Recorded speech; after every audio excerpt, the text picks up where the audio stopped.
On the Dog Daily with Bad Bros, John and Nez here for a Dawg Bowl, NBA Dawg Bowl Friday. Hat tip to those who have already cashed their ticket to the Dawg Bowl. We'll be adding 2 more this evening. I guess we haven't had a show that was basketball only for everyone that is aired since. So big shout out to Patrick Barnes YouTube and JT McKenzie, who found their way into the Dawg Bowl there. So we got 6 participants now. And then shout out to Lackey and T-Box last night, taking down some slates. Lackey took down the 9K. The King T-Box took down the pick and roll there. Great night for the community. I was looking at the top leaderboard there. Jay Baconator in second place there, longtime Discord member as well. Saw RT99 up there, tons of familiar faces. So let's have some of those familiar names find their way to the top of the Dawg Bowl this evening. My guy Nez. What's going on, man? Glad you could make it. Yeah, me too. Thank you guys for the slight delay and whatever. I was solving some crisis of the world this morning again there, and it required me physically being present in a place. So things are all taken care of. I'm glad. I'm actually really glad I made it back in time, because I do get really jacked up for these Dawg Bowl slates, and a 9-gamer with a bunch of talent on it is kind of the sweet spot for me. So I'm happy I made it back in time. Yeah, me too, man. It's been fun drafting. I'm like 50 in right now, so got a lot to talk about. Perfect. Let's start there. You're 50 in here, Nez. It's a 9-game slate. We're about 25% of the way drafted this evening. Macro kind of like landscape that you're seeing right now that's kind of driving the slate for you.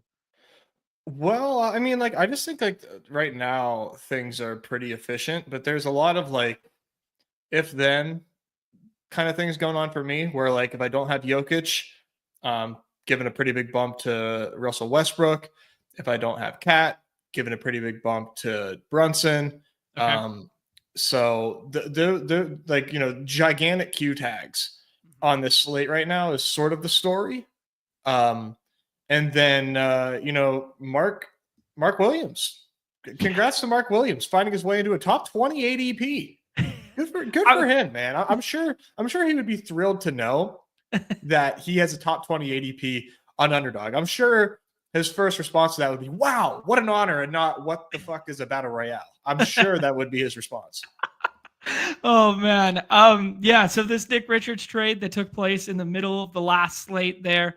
Then Mark Williams goes nuke, ends up playing 36 minutes, which is not something that you would normally attribute to a quote unquote, don't want to label him as injury prone, but a guy who has not been a beacon of health in the past there to play 36 minutes there. But Diabates was not with the team. He was out on G League assignment. I'm not expecting 36 minutes this evening from Mark Williams, Des. I don't think I have a single Mark Williams share, man. I mean, if you want to take him over Zion, I mean, just like, please give me a heads up before you enter a draft. Like, and hey, I mean, speaking of Zion, we might see some backup 5 run for Zion this evening with Yizmisi being ruled out already. Yeah, Zion's going to smash tonight. So, okay, God forbid, if you don't want to play him, just like I said, please let me know when you're about to hop in.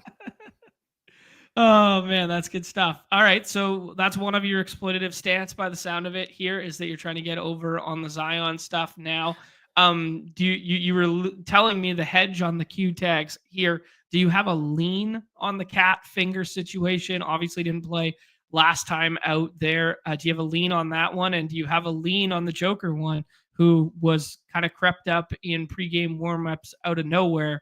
RKO out of nowhere. Nez in pregame warmups there to really body bag the slate and make Wemby a must-have on the last Dawg Bowl slate. So leans on those situations, or just kind of packing bags both ways. I mean, shout out to you for the 9-year-old callback there with the RKO out of nowhere. No, I don't have a lean, but like I'm not fading these guys. Like I'm taking Jokic 3, so I am hoping that he plays. Okay. Do I think he plays? I don't know. Do I hope he plays? Yes. Here's the cope on Jokic is that they held him out with the elbow, and it was like precautionary. They needed to make sure that he's good, and the fact that he's Q and not out now maybe he's good and he can play, and we don't have any worries.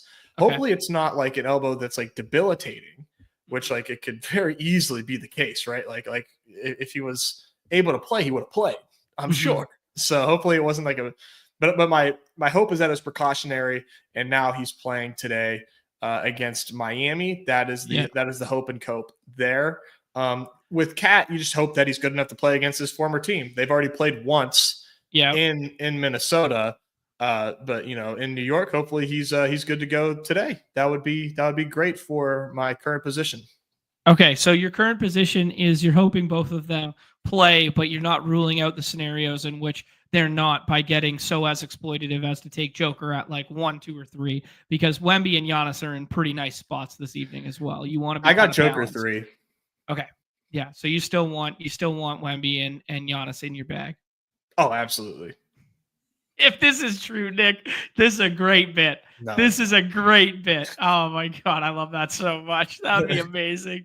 Pretty hilarious. So good. The other one, dude, Jaw's got a Q tag right now. That's another one that I was thinking, because that looks like fastest game on the slate. That looks like most up tempo game on the slate for me, and nationally televised. Are we leaning Jaws in there versus the Spurs? He was at shoot around, so we'll give him a little bump to being in there. It does seem like he's going to play. Everything about this sort of leans day to day, and it's just a label. Doesn't seem like a legit Q tag, but Jaw, has missed quite a few games in his history, but usually upper body, not usually lower body for Jaw. It's kind of funny. So I'm not like overly aggressive on Jaw, but I do lean he plays. I feel more confident that he plays than Cat and Jokic. Okay, cool. Any concern about Lakers probable tags? We're dealing with the Ps. They have, for the vast majority this year, since they've been under JJ Redick, the P tag has been very trustworthy. In years past, like with Ham and stuff like that, it was like he would rule them out at the last minute, and we would get one sits, other one plays, one sits, other one plays. We haven't had to deal with that very much this year with the Lakers. They've been very forthcoming, which is a good thing for us. And AD plays through this probable tag every damn time. But yes, I'm just putting it out there. Any concern, because it is Brooklyn, and they're running out of bodies, and they've been running out of bodies, but they will have kind of a more healthier iteration than they have in recent memory there. But I caution myself. Late night hammer, 12-point favorites at home. Maybe AD or Braun. No, I'm not worried about it. Okay, cool. All right. Sounds good to me. Nez, anything else macro or ADP or Q tags that I missed? Or I mean, I guess we could talk about Kyrie, and we could talk about the cover boy there in Colin Sexton, because basically everyone on Utah has been ruled out again. But I imagine we'll get that when we do the game by game stuff. Anyone else that you want to kind of have some information on? No, I think we could probably just like dive right into this, and it'll kind of come up organically, I suppose. Okay. But there's definitely some things to cover here, and some things I'm noticing in drafts that I need to give my thoughts on for sure. Okay. Interesting just to note, like I was waiting for 8 more minutes for another injury report. We're going to get updates on things, but Oklahoma City on the back-to-back is the only team in which hasn't submitted yet. And people were talking, there was a little fear that SGA tweaked something last night. I'm just saying there's a non-zero chance we get a tag for him when it gets submitted here. But I think some of the stuff I was reading, it sounds bullish for him. Yeah, I did not notice that. Okay. Did that happen like end of the third or something? I can't recall, but I was just reading like Twitter threads as I was driving, which I shouldn't have been doing, to like get up to speed on things with all the injury stuff. But that's great. Yeah, there was a little something that was going around that I don't want to say elbow. I can't remember now. All right. Never mind. We will get an injury report in 7 minutes and deal with it there. But yeah, you've been taking Joker over him. Anyways, I was actually really interested to see. No, but it was a wrist. Thank you. Wrist. It was a wrist. Thank you. Ghost AF's all over it. Interesting. Yeah, so there's non-zero chance, a little funny business there tonight. The reason I thought of it was coupled with the Kyrie Q tag, what's going down here. So the fact that they hadn't submitted yet, just one little thing that I was doing some research on this morning. Okay, let's bring up our friends at Unabated. Let's go game by game. Actually, one last question for you, Nez. Do you have a lean on Kyrie after he told us last time he was going to play? Then he decided, no, by the way, I'm not going to play. Any lean there? Not really, dude. The reason why I don't really have a lean is because like I'm team never Kyrie anyways. So like I'm just like he's basically not in my player pool. Okay, I respect it. Like, no thanks. Not even against. And he's playing the Thunder too. Like, yeah, Justin said it so beautifully in our chat. I think it was a members only stream the other day, and he's like, he looks so good in your lineup on paper as like your 4th round pick until tip happens. Like it was like, yeah, that's so true. It's so true. Exactly. All right, Nez, let's go with Magic and Celts here. We got no Goga again here. Obviously, no Suggs, no Wagners. We've been doing that with that forever. And then no Gary Harris, which opens up some of the Anthony Black stuff. No designation on Paulo. And there was a little note that after 3 straight games of being limited to 27-ish minutes, he is bullish on his ability to push beyond it and would like to push beyond it. That's his quote. That's me paraphrasing. Take it with a grain of salt. They're 14.5-point dogs here in Boston. Yeah. And then other side, just, G Leaguers on 2 ways and on assignments for the Celtics. So the Celtics will be fully healthy. This is a low total. This is paced down. This is good defense on paper, although the Magic defense hasn't been quite what it was at the beginning of the season. They're especially now without Franz and Goga and yada yada. So yeah, and Suggs in a big way too, perimeter guard. But yeah, how we treating this one? And relative to ADPs, are there targets you're looking to get excited about in this one? And no, this is always like teams against the Magic have been tough, but like you said, these recent Magic seem to be ceding a lot of fantasy points to certain teams. So they got cooked the other night by the Bucks in 3 quarters. Yeah. Like Dame was like ADP 31, put up 50 that night. Celtics are different because they're way more spread out. Like this to me feels like a like Tatum last time out against Toronto, who like Toronto and Canada, by the way, like different team, but they just need a completely different designation when they're at home. They are not the Toronto Raptors. They're a different team.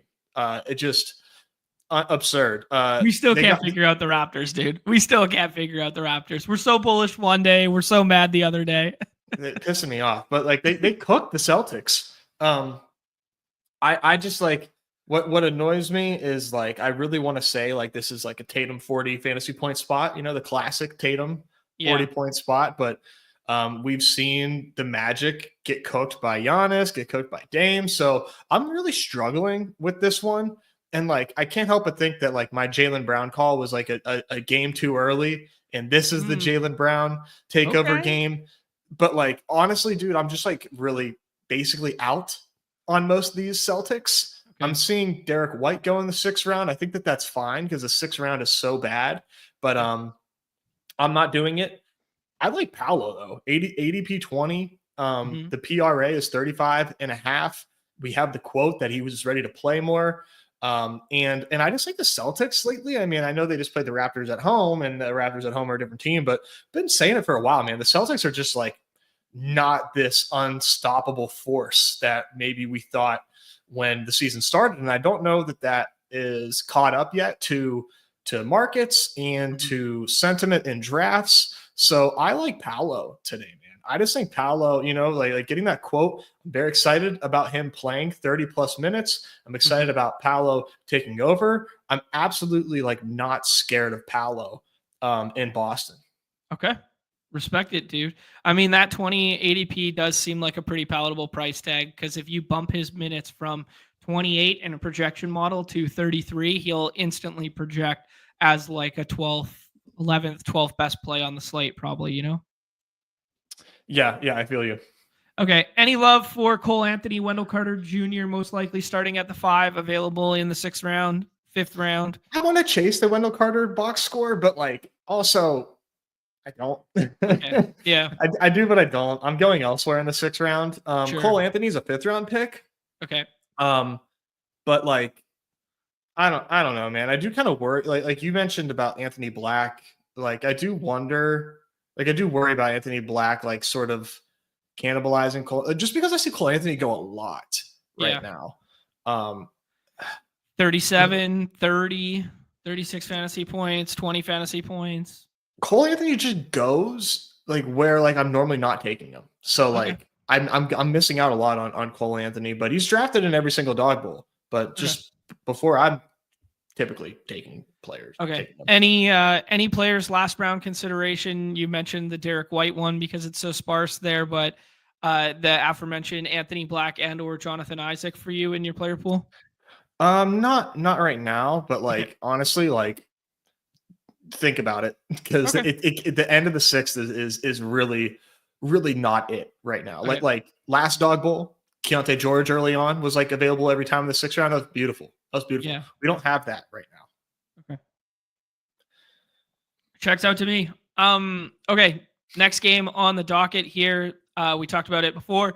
Knicks in the Garden for this quote unquote revenge game spot. Actually, did you see Cat on the bench last game in Philadelphia?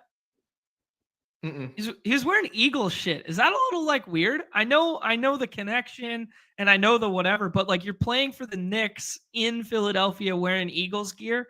Is that a little odd to you? A little bit. Yeah, I thought it was a little weird. There's not enough more of like traditional like regional rivalries these days. The walls have been broken down. All these NBA players are friendly with one another. There's we need more tradition. Where I agree, that should not be tolerated. I agree. Okay, Brunson's an Eagle fan too, and Clipper Nation saying he changed at half. That's hilarious. Okay. I did not know he changed at half. That's pretty good, dude.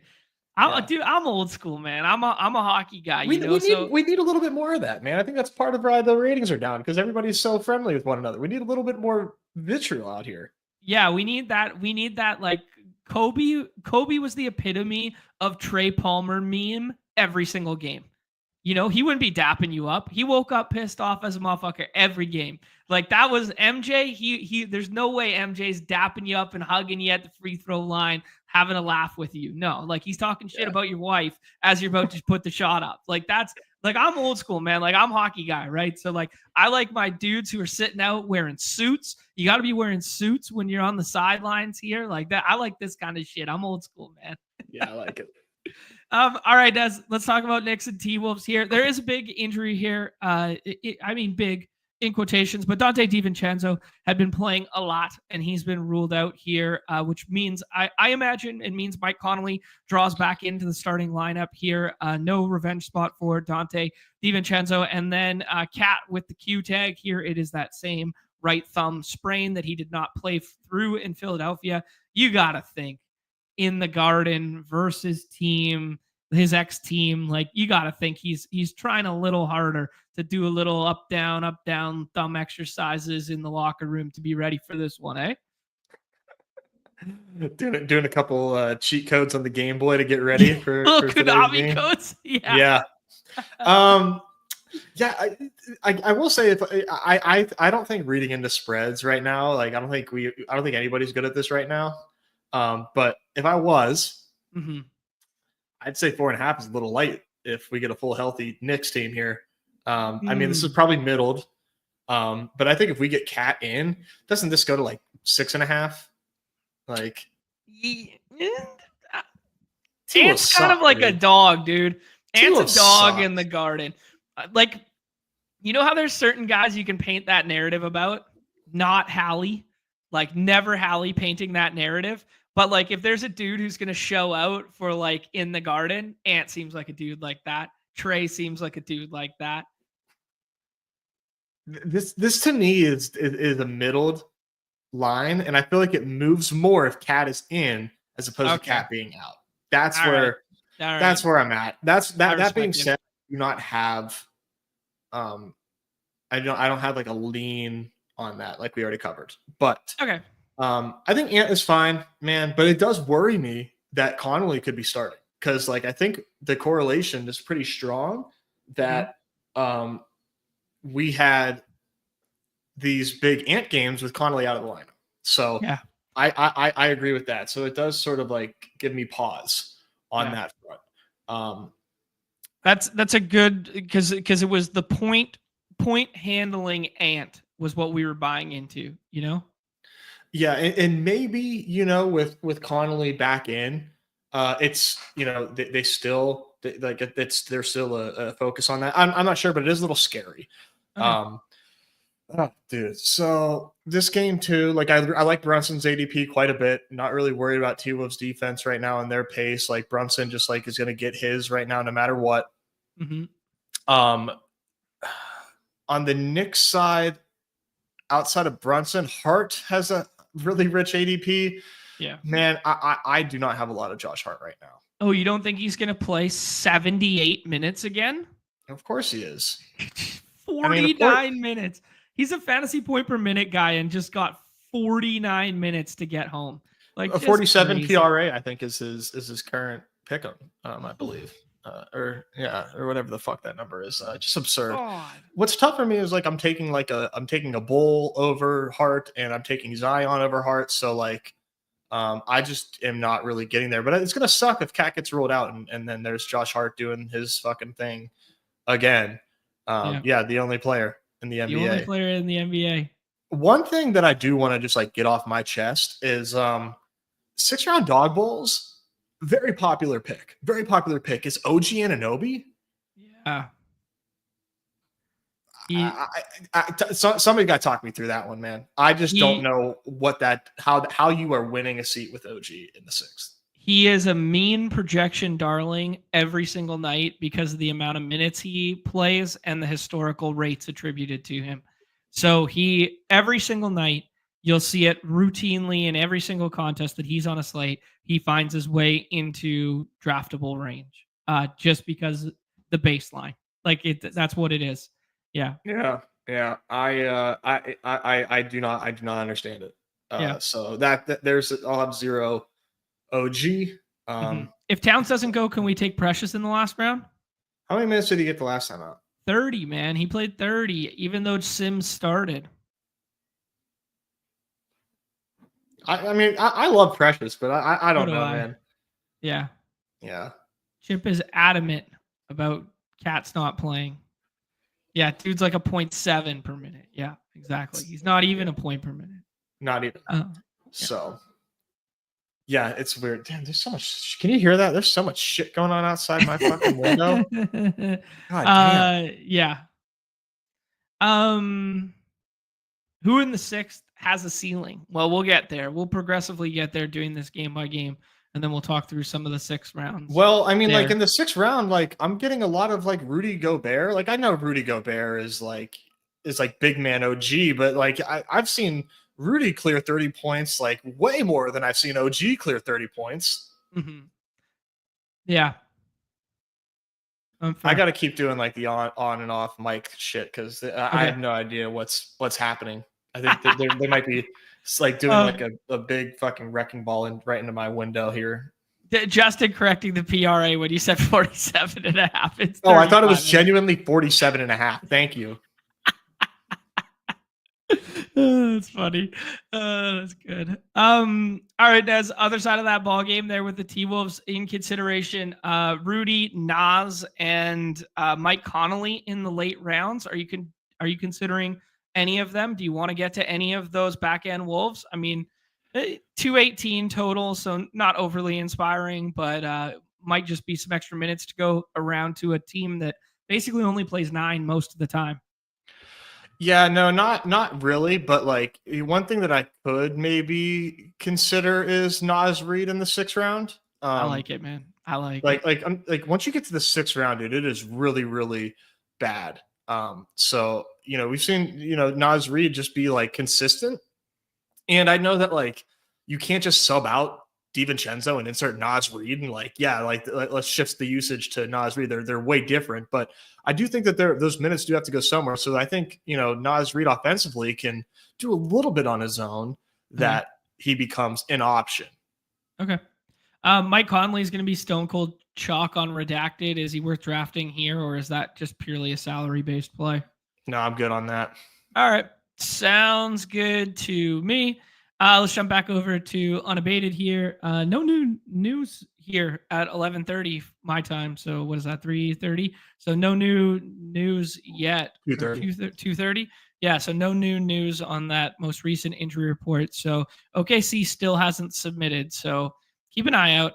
Raptors and Bucks 232 here. Bucks as 11.5-point favorites here. We cannot get the Raptors right. You talked about the home road narrative. They're going to be without IQ yet again this evening. Man, I just want IQ to be healthy. I just love IQ. But they got Jonathan Mobo back and OG Akbaji with a Q tag as well. Still without Jacoby Walter. Yeah, kind of some of that stuff. We got the Giannis probable tag and the Chris Middleton probable tag and the Gary Trent Jr. probable tag changed to available tags early in the day. So saving us a little bit of potential future pain there. Yeah, Nez, what are your kind of like macro thoughts on this one? Yeah, this is like two teams that I was kind of feel like I need to adjust some priors on. Okay. Like Bucks, I feel like, I used to be into taking teams against the Bucks. Now, not so much for me. Like, I just feel like they are just not that awesome fantasy friendly spot that they used to be. I don't have the deep analysis as to why. I just know that like they are not quite the flow chart that they once were. And the Raptors, man, like you mentioned, it's impossible to get these fucking Raptors right now. So like for me personally, Raptor side of things, like I'm a little bit of a fade on Scotty. Scotty's a little expensive. I'm a little bit of a fade there. Mm-hmm. RJ I think is good, but I keep going like back and forth between I forget. There's a player that I keep taking over RJ, but like he goes right after him and he's always like neck and neck with me in my decision. Jaylen Brown, Bam. Miles Bridges. Yeah, I'm like neck and neck with Miles Bridges and RJ. Okay. So that's a tough call for me, but I like RJ. For RJ's price, I like him. I feel like him and Scotty are similar fantasy point outputs. As far as like, probabilities go. Pirtle's a fine pick too. Pirtle's been pretty consistent these days. He's going to be playing a ton of minutes. So those are the three guys that are draftable for the Raptors, but I'm pretty light Scotty right now, man. Yeah, I look at this as well, Nez, and I instantly think I would rather have Brunson. I'd rather have J-Dub than Scotty. I'd probably rather have JJJ, Zion. Yep. Dame, Paulo, and Ja. Probably something like that more than Scotty this evening.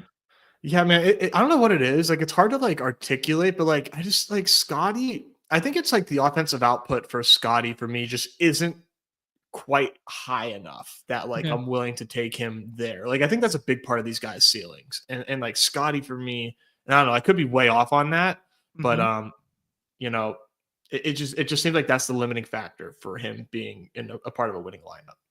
Okay. Sounds good. I love Scotty. On record. This is interesting because Andre Jackson is a pest on D. Andre Jackson has been ruled out of this game. Just FYI for anyone potentially in on that narrative that he's the defensive one. I was kind of shocked by this from Nick in the chat that Rudy has 20, 30 plus fantasy point games and OG has 22, 30 point fantasy games this season. Like gun to my head, I would have guessed lower on both, I think. Like they both played about 40 games this year, maybe 42 games, something like that. We need to change the threshold to fit my narrative because I think OG has way more sub 20s. than Rudy does. True. Yeah, that's a good way of looking at it too. Gotta Here's a change good my one narrative. from Curated in that same vein. Do you prefer Levine to RJ Barrett this evening? Oh yeah. Yeah, Yeah. Levine has killed me, man. I had so many lineups these last two slates where like if Levine is like DeJounte Murray, I'm rich. But it's been Levine and he's been killing me. But I'm playing the Levine stuff against Charlotte. Like I'm just, I can't back down now. Okay. Curated with without the stocks, Scotty's just average, and then followed up by Jeremy saying that the Bucks gave up the fewest blocks, which also hurts Scotty. You're not So blocking Giannis's shot, not or blocking. or plus Splash Mountains. Yeah, exactly. Right there. That's pretty good. Bucks guard against Scotty's play style pretty well. All right. Some good alpha in the chat right now. Guys are on it for Dawg Bowl Friday, bringing their fucking A games, trying to show out, man. They're trying to dunk on us with all this good alpha. I respect it. I just draft teams. I just play the best plays and click buttons. All right, Nez. We got the Heat as 1.5 point favorites at home versus the Denver Nuggets. Smells a little fishy to me. I don't know. 226 total here. Expecting Jimmy Butler back this evening. He got listed available last night there. Bam missed the previous one and has already been he missed the previous one, then played a subpar effort, and then now is listed available for this one. So that was the progression in Clearware's available as well. There, Denver Nuggets, Q tag on Aaron Gordon and Q tag on Nikolai Jokic, and probable tag on Jamal Murray, good Canadian kid. How we treating this one? You said you got Joker at 3, and you're just kind of playing it as it is. They're playing it as it lies. Classic. Happy Gilmore. Yeah, what else you thinking with this one? Is Jimmy Butler in your player pool? Yeah, like Jimmy Butler is going like late 5th, 6th round right now. Okay. Two things I think can happen here. Like one, Jimmy continues to just like not give a single shit.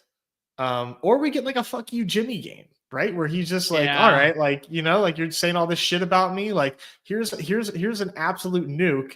Get me the fuck out of here. Like, yeah, I can feel it in my bones, man. He broke a slate earlier this year with that 80 burger where he just came out, he just came off the injury report and was just like, today I'm going to play. And I don't know, man, you get Joker in this game and he goes, yeah, let me remind everybody, trade Michael Porter Jr. for me and let me go play with Joker. Like, that's what he's thinking. I like that narrative. That narrative. He's Trey Palmer. Dude, he goes so late that I'm like, yeah, I'll take stabs at Jimmy, dude. Like it's where I'm at here. But yeah, that spread is very, very, suspicious, but it is in South Beach. So got it. South Beach is like the biggest home court advantage in the NBA, basically. So that and Houston strip clubs, right? Yeah, exactly. That's why my Rockets are so successful. So like when I don't have Jokic teams, I do give big bumps to Westbrook and to Jamal Murray. He said he doesn't want to go there already. Okay. Yeah, that makes sense to me. I mean, here's an interesting one. I could say this in general. If a guy's in a good spot, the guy's still in a good spot if the Q tag plays, right? Now, I don't think this is particularly a great spot going against the Heat, right? But I want to use the analogy of last night. Everyone was worried about Q tag Hallie, 6th round Hallie, 5th round Hallie, blah, blah, blah. Who breaks the slate? Siakam and Turner on the same team, right? So I do see the merit, like just anecdotally, to be like, yeah, just because like Jimmy's coming back doesn't mean we can't play Heat, or just because Joker has the Q tag and he plays, it's probably better for some of those guys that he plays. Like, it's better for Michael Porter Jr. if he plays. It's better for Jamal Murray if he plays. It's slightly worse for Russell Westbrook if he plays, but probably still fine because he's one of the greatest passers ever. Yeah, so I just want to like we don't have to be so binary extreme, but you definitely should give boosts and minuses on lineups with or without, right? Yeah, I think Westbrook's a clear like benefactor without Jokic. Like very, very obvious. Yeah. But yeah. Bam, I think, is one that we should talk about. He's ADP like 30 right now. Oh, Jesus Christ, dude. What the fuck do we do with Bam? I mean, if Jokic plays, I like Bam significantly less just for the defensive matchup there. That's one that I think you could point to and call out pretty easily. I don't know, man. I don't want to be hurt anymore. Same. He was my highest owned in the 4th round, that Q tag on the last Dawg Bowl slate, and he put up 18 fantasy points or something, 22 fantasy points, 31 minutes. Bam gonna bam, dude. I don't know. Yeah, it's the hardest rank around because he's always gonna project better than his ADP. Yeah, and I think I'm just gonna choose to not participate. I can't blame you for that, dude. We've been let down too many times. Yeah. I saw a funny one in the chat there. Someone said he was just going to throw up one-legged 3-pointers. I got a question for you. Who leads the NBA in one-legged 3-pointers? I saw this come across the timeline the other day. Isn't it Trae Young? Nope. Wemby? It's LaMelo Ball. Oh, and yeah, he's one of those 3. He's put up like 50 of them. Like I think he's like 40 and change of them. And the next closest dude has 10. And I think it was Trae. And then everybody else is like single digits. Incredible. Yeah, so funny, dude. Like, he just does not give a fuck. Melo just throwing one-legged threes. He's insane. He's absolutely insane. Yeah. Oh, look at how smart the fucking chat is, man. The chat's all over it. The chat's on one today. Dirk throwing up one-legged ones. He is Dirk. Oh, nobody give a fuck like Melo don't give a fuck. All right, Nez, anything else to say about Heat and Nuggets? Any potential last round targets for you? Not really. Like, Jimmy's there in the last round. Like, I don't really even have a lot of interest in Michael Porter. So, like, I'm just, yeah, this game is a headache. Yeah, I tend to agree with you a little bit there. This game is just a bit of a headache, right? Mm-hmm. I think it'd be one that I'd be okay watching, but yeah. Let's get to 2 of the 3 dumpster fires on the site. Well, one of the good slop it up. There's 2 slop it up fests, and then there's 1 pace it up bowl, and they're all in these next couple games here. Utah versus the Pels. Pels as 11.5-point favorites. This is, don't quote me, this has never happened in the history of basketball this year. The Pels in the history of basketball this year. Yeah. And what is that exactly? The Pels? The Pels as 11.5-point favorites, man. They've been like 11.5-point dogs more time than they've been single-digit favorites, I imagine, this season. Ball knowers know that the Pels are nice, dude. They're back, baby. The Pels are back. Obviously without BI still, without Herb Jones, USBC has already been ruled out in this one. DeJounte Murray has already been listed available, which is nice because that right elbow has been a Q tag forever, and now we're getting early availabilities on him, which means he's probably trending in the right direction. He finally started to make some shots the other day, which is pretty big for him. Trey Murphy, man, has been balling out of his mind. He has been so nice, but it warrants a top 30 ADP now. So let's talk through the Pels side first there. Basically, DeJounte, CJ, Trey, and Zion go every single draft.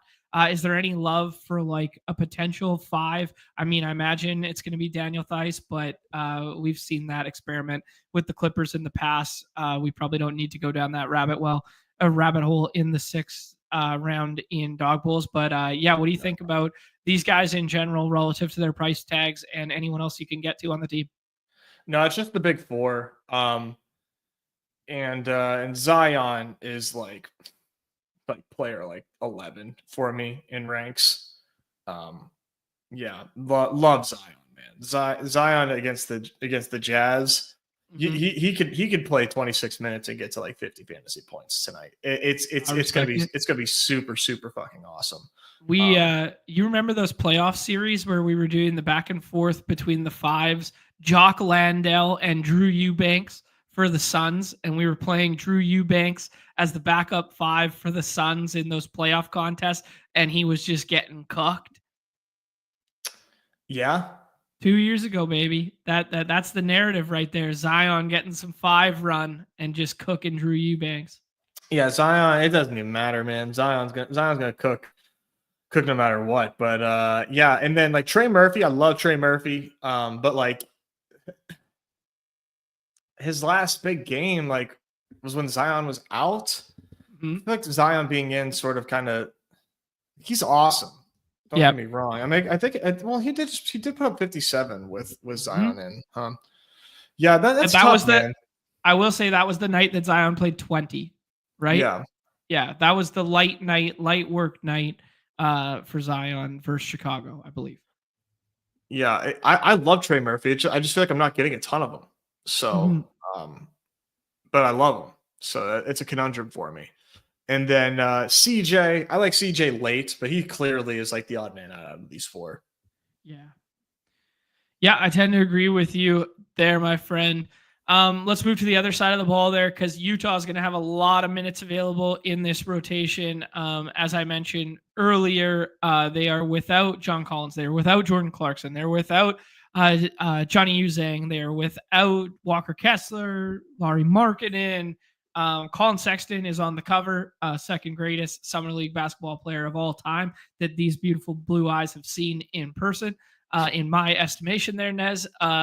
Yeah, let's walk through what's going to happen with Utah tonight and why he's on the cover there. Keontae George is coming off a big game as well. Filipowski never really seems to play big minutes in spots like even when he has opportunity to do so. They still run a bit deeper there, but man, they're going to be probably 8, maybe 9 deep this evening.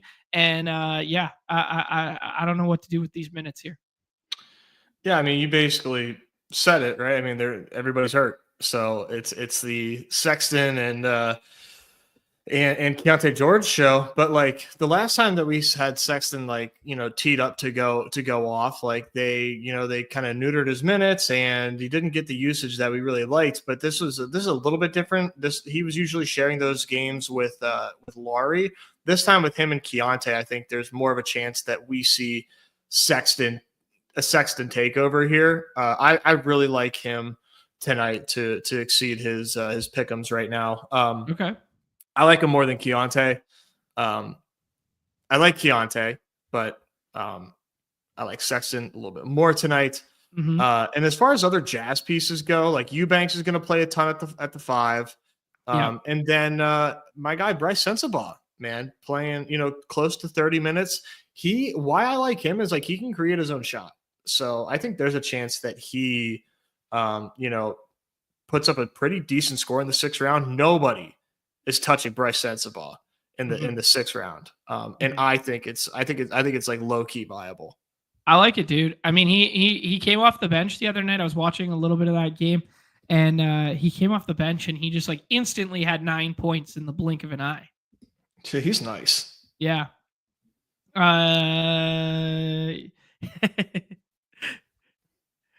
Who's Keontae? We only know Keynote around here. That's funny. Sensabaugh and Sexton night. I respect it. Yeah, Trey Murphy is an absolute hooper. That's the best way. You know how some dudes you're just like hooper. Like that guy's a hooper. Trey Murphy's a hooper. Yeah. Like yeah. Who did I bring up the other day? Monte Ellis. Hooper. Yeah.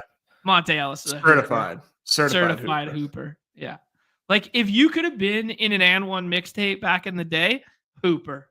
Mm-hmm. That's like, yeah, that's a hooper. I did find this one interesting. When I said DeJounte decided to finally start making some shots, he is the 2nd lowest true shooting in the league this year. Wow. Wolf. Yikes. Good UW boy. Or apparently, according to that stat, bad UW boy. All right, Nez, can we get to Drew Eubanks in the last round there? Because, dude, he could play 28 minutes at the 5 tonight. Yeah, and I think he will. Yeah. Can we do Eubanks in the 6 tonight? I think so. Yeah, I don't have anything like awesome to say about him, but I think he's going to play a lot of minutes, for Utah against the Pelicans, which could be like a fast-paced game. So, yeah, you could definitely do run some Eubanks tonight. Okay. Chip saying he just saw A would take price sensible. Love to see it. Love to see it. Instant impact on the market right there. That's what we do. All right, let's go to the second slop it up fest of the night there. Okay. Yeah, let's go to the second slop it up fest of the night there. That's Hornets and Bulls. As you guys can see on the right-hand side on the beautiful unabated interface here, I could see that Josh Giddey is now probable for Friday night. Is that an upgrade or a downgrade? Upgrade. Yes, that's an upgrade. Okay, so he had a Q tag coming into that. Yep. Okay, cool. Good to know there. I am bringing up the injury report. All right, Brandon Miller's got a Q tag here. Mark Williams has a probable tag, which is kind of weird, just in general. Diabates has a questionable tag, and that's an illness. So, man, maybe Mark Williams can still find 36 minutes at the 5. Holy shit. Probable tags on Io and Giddey on the other side, and Kobe White. And then our guy, my guy, THT, who I played way too much of last year for the Jazz. He's got a questionable tag. How we treating this one, Nez? Who do you like at ADP, not on ADP? Do you like this game environment as much as the implied total suggests? I think it's a pretty good game environment. Yeah. Okay. You got a pretty healthy Hornets team going up against a super fast Bulls team. I'm honestly surprised this isn't closer to 240. I mean, I know it's 235. It's a ton, but I think this game's gonna kind of go nuts, and I'm really excited for it. So I'm doing the Levine thing again. Levine over Vooch just every time. It's just what you got to do. Giddey had a really low ADP to start because we had the Q tag, and people were doing some late Kobe White instead of Giddey. But I got to give Giddey a little bit of a bump here. Assuming he goes, even though we do have Io and Lonzo, it does sort of muddle things up there a bit. But I've just seen a ceiling on Giddey that is hard to find around guys his range. So I am still into Giddey with this upgrade. Okay, sounds good, man. Any love for Lonzo Ball or Io or Patrick Williams in the last round, or is this just a classic? If everybody's healthy, too many bodies to mix in. Yeah, I think there's just too many. I don't know that unless we see I have no indication that we're about to see Lonzo cut into Giddey minutes, or Kobe minutes or anything like that. But I mean, Lonzo's playing really good. He's playing some pretty damn good ball, man. It wouldn't surprise me if down the stretch we see a flippening. But I think they're going to be really careful with Lonzo, pretty much the whole season. Do you think that flippening would come at the expense of Kobe White or at the expense of Giddey? Yeah, that's a good question. I think it'd be Kobe White. I think I just the way that the spacing on the floor works and the overlap in handling, that those two would be the two that would flip in my estimation. That's what I would say. Yeah. Yeah. Okay. Yeah, it'd be interesting to see. I mean, because we know Lonzo, one of his big selling traits was obviously the handling and the ability to handle. But if he can knock down some threes too, I mean, yeah. I don't know defensively right now. Who do you think's a better defender? I mean, everyone's a better defender than Josh Giddey, but do you think he's a better defender than Kobe White? I honestly don't know, but I would kind of think so. Yeah, I'd have to look at some stuff to know there. Nez, I just had one of those, God damn it, I feel old as shit moments right now. Monte Ellis Jr. is a college prospect already. Holy shit. Yeah, nothing surprised me anymore, man. We're at that point. God, the Nepo babies are taking over, man. I'm going to be drafting all their kids soon. Oh, man, I've hit a wall. Yeah, you got no shot if you're not a former pro athlete at your kid being anything. Being what? Being anything. Being anything outside of sports, just anything. My kid's gonna be. You know what is one thing that kind of low key pisses me off is I think I could roll out of bed and do a better job in an MLB booth or on a radio call or something like that for multiple sports than so many of those ex-pros, but I would never ever get a sniff at anything remotely close to that. And they just roll out of bed, yawn and say, hey, you know what? Maybe I'll go work for Fox now or whatever, right? Yeah, it is. It is pretty funny. Like, fuck off, A-Rod. I'd be way funnier than you coward. Please. All right, Des, let's go to the Hornets side here. You like the spot for the Hornets. Obviously, this is up tempo. This is a slop it up fest here. I do think Diabate's availability matters in justifying the Mark Williams ADP. I mean, we could never justify it as 15, but I mean, he should probably, when the projections and stuff go out, if Diabate sits, I could see him like ramping back up to like being ADP 25. You know what I mean?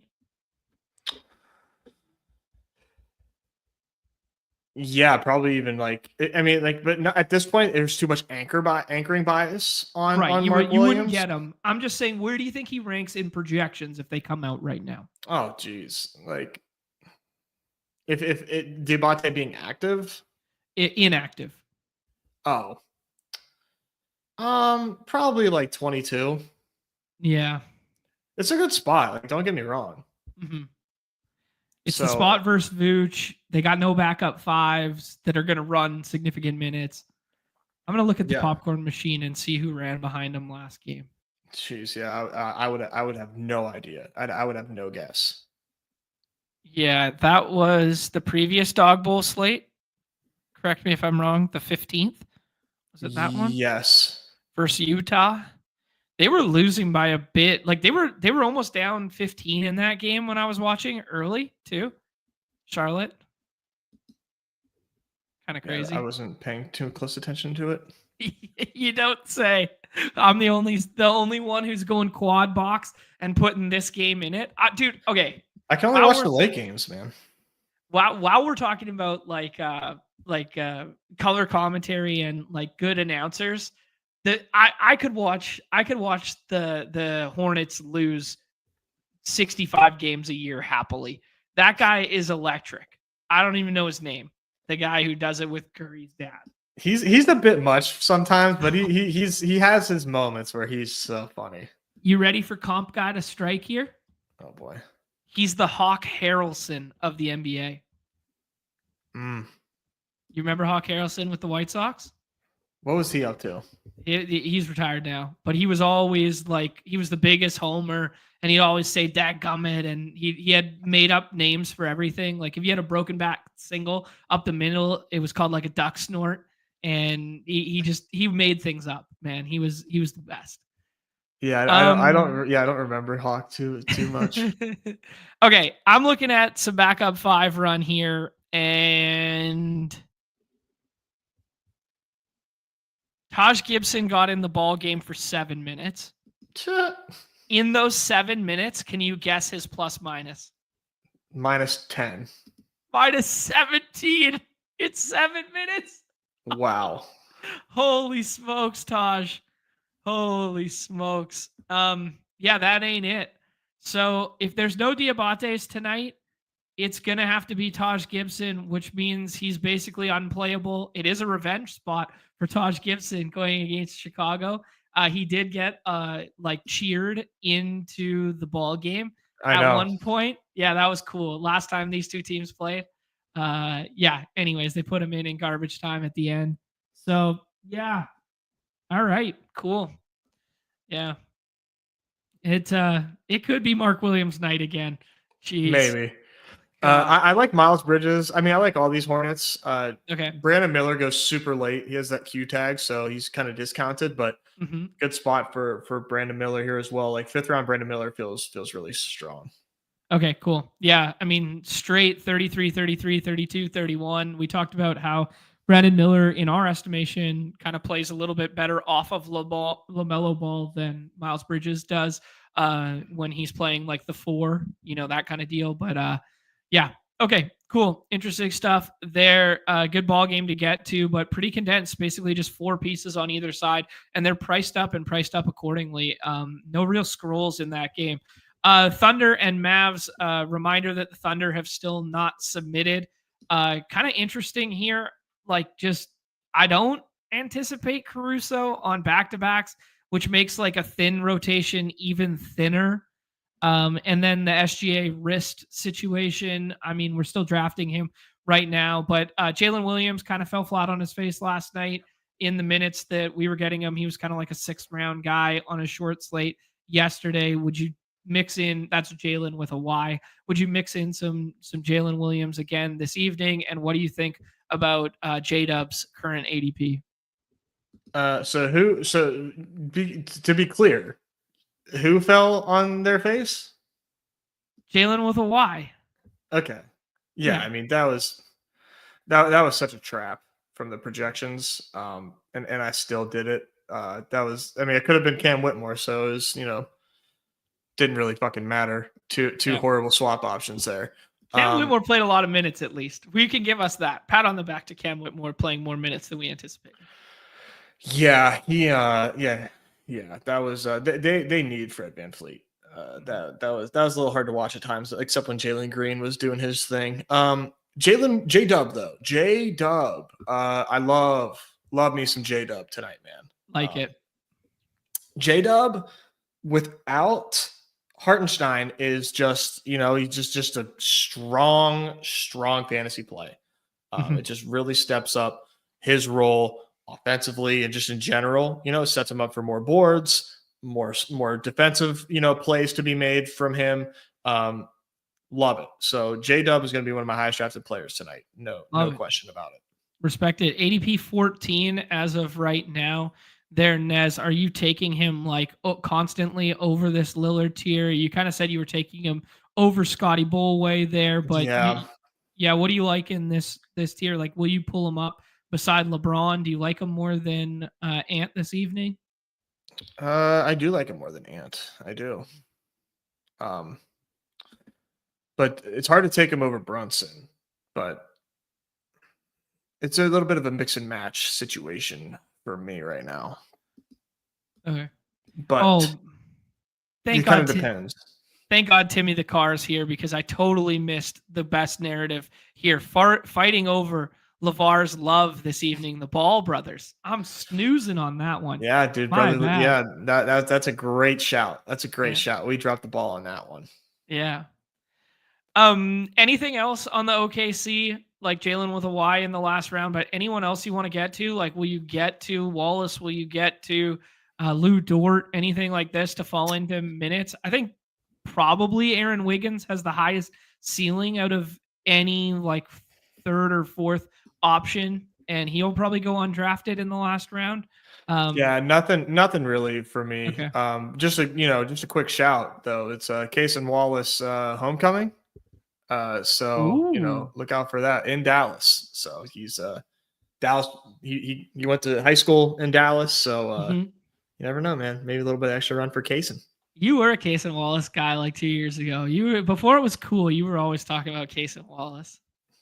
He's nice, man. Just give him time. Give him time. He'll get there. All right.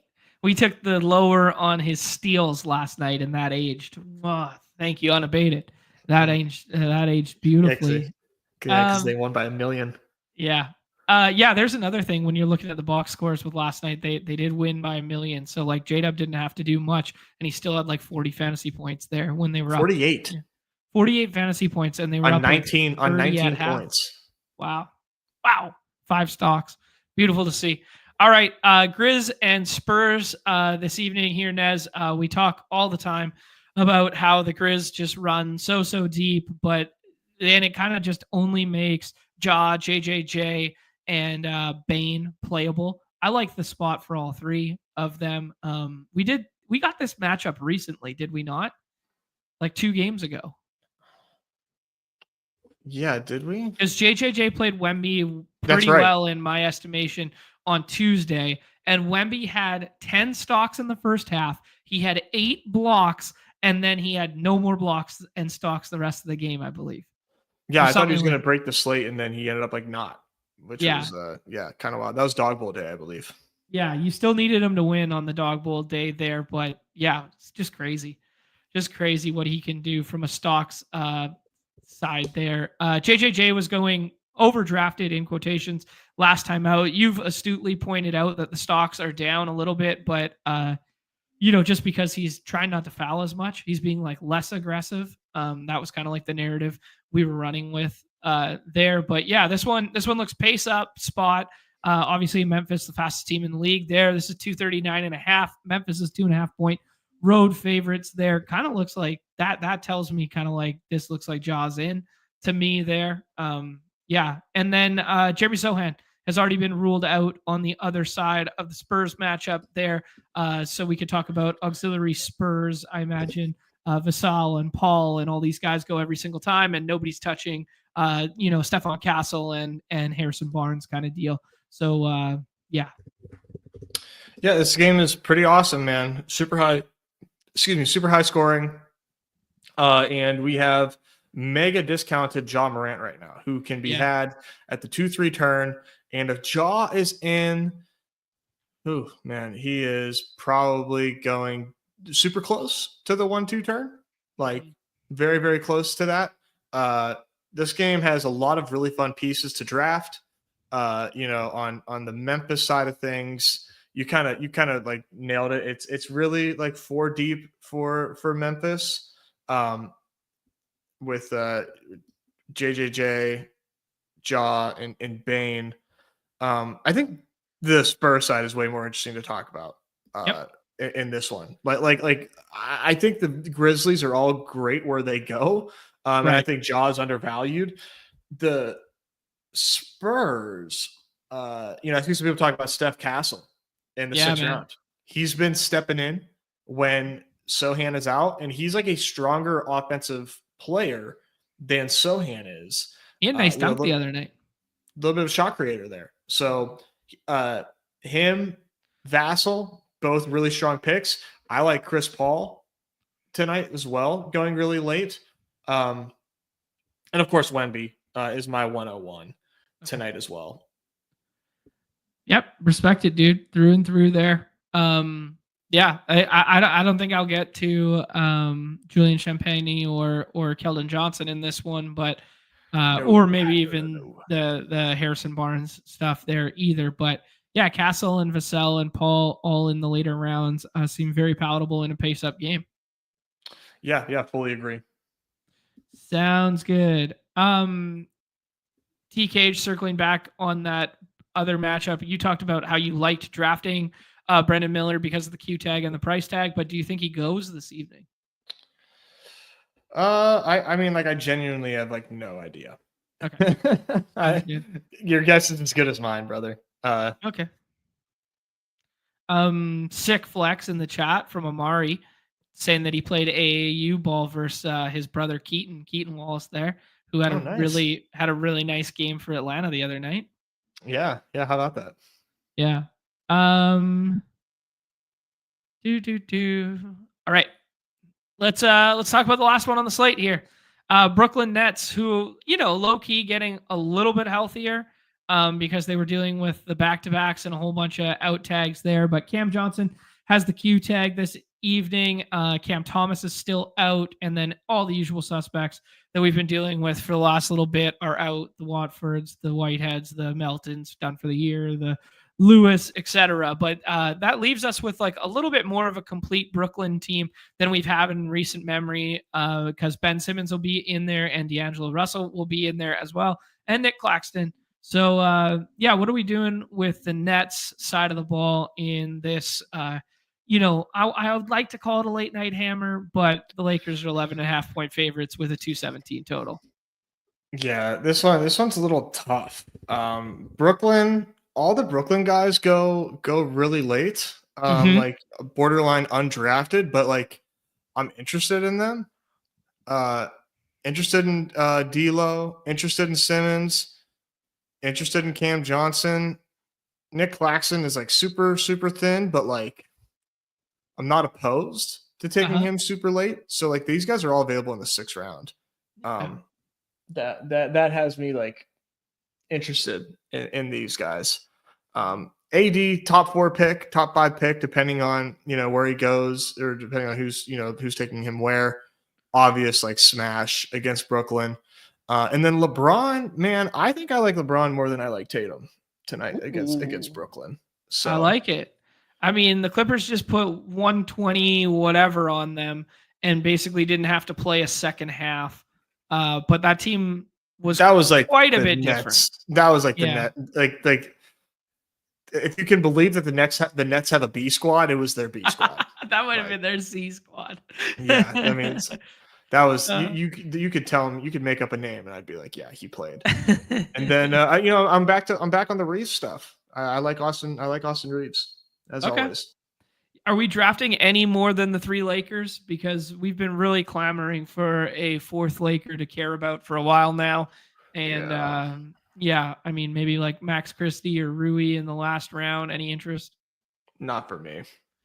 Sounds good, bro. I guess I didn't do the injury report on that side, but it is the usual suspects, which was the Vanderbilt, the Wood, and the Hood Shafino, which have been out for a long time. And then Dorian Finney-Smith, who they traded for, who has still been listed out with personal reasons there. Okay, cool, man. I guess we could do a draft here for sure, maybe 2, and maybe a pick 'em as well. But we could do a scroll the F down segment here for any potential ceiling in the last couple rounds here that you're looking for. It's pretty tough, man.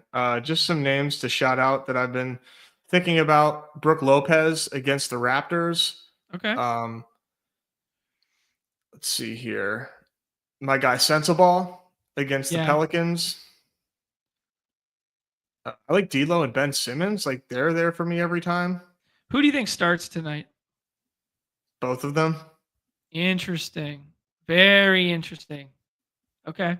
If anything, I think Simmons, but I don't think.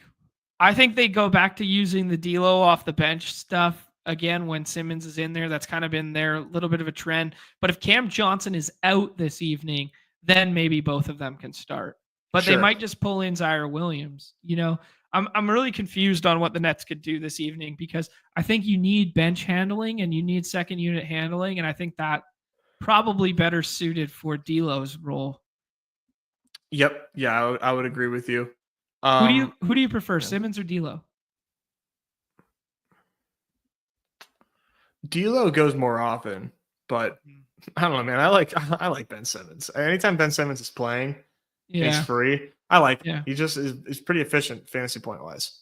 Yeah, definitely there. Because I think what do you think they start tonight? Simmons, Claxton, Clowney, Cam Johnson, and then insert last body. And that last body would either be Keon, Tyrese, Zaire, or D'Lo. Yeah, something like that. I think D'Lo's coming off the bench tonight, and that kind of caps his ceiling a little bit. I think the D'Lo spots that you really want, even though this is a revenge spot, I think and his ceiling's fine off the bench if he plays 28 minutes. But that's what I'm saying. So like, I don't really, it doesn't really bother me. Okay, sounds good to me. Any other scroll options there, Nez? You said Bryce Sensabaugh was one. Yep. I guess like all these Brooklyn Nets guys, like D'Lo, Cam Johnson, Ben Simmons, like I said. Mm-hmm. Derek White is available in the 6th round. Like if it's a Derek White game, there you go. It's pretty thin out here. You're really hoping that like Brandon Miller falls to the 6th round. Yeah. That'd be ideal. Cool. Yeah. I need to step away for a second while we enter this draft. Yeah, I'll do that. I think Eubanks could come into play. You guys were talking about Castle earlier. Castle had a nice game the other night. He's starting now, getting those 30, 35, the 32s. He can mix in a couple stocks. He goes to the rim. I don't mind it. Michael Porter Jr. is kind of like only if Aaron Gordon or Joker can't go for me. Minnesota, I mean, like you could probably do worse than mixing in like Jaden McDaniels or Nah or Connolly. I mean, they don't have like monster ceilings, But like if Connolly falls back into playing like 20-something minutes, like 28 minutes, yeah, this searching for ceiling in the last round is tough. Kobe White's a fine click. I like that. Jeremy's saying the flow chart. The Lakers are bleeding points to guards. That seems good. T-Bear says Ben Simmons is never the answer. You guys are in on the D'Lo revenge stuff. Naz Reid. Yeah, we talked about Naz Reid when we were going game by game there. I like Naz Reid this evening. I think Naz Reid in the last round feels good.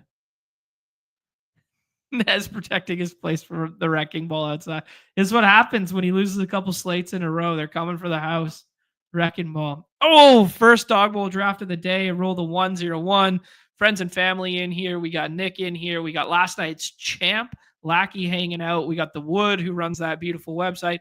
Big Poppy's hanging out. Tyler C. Magikarp, who cashed a Dawg Bowl seat last time out for the NFL there. And then Crutches, nobody runs worse. AJ's hanging out. This is good. Seawalt. Where's Seawalt? I don't know Seawalt.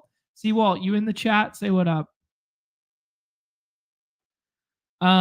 Made it up, but MPJ is better with Joker in. I said the same thing like half an hour ago. You're right. Nas in the Gardens, electric. Fucking that's the line of the night. That's the line of the night. I like the Giannis spot a lot tonight, but I guess you take Wemby when you get Wemby in a pace-up match. We just got this one. He had 1 billion blocks, 8 blocks, 10 first-half stocks. I mean, only 13 real-life points because JJJ played him pretty well in my estimation. Like, JJJ is the kind of, like, versatile big that you want against Wemby, where he obviously can't match him blow for blow with the size, but just someone who can go out, guard the perimeter, and is athletic enough, you know? Yeah, he does match up with him pretty damn well. Who would you take? You got a one game playoff. Who would you take to guard Wemby?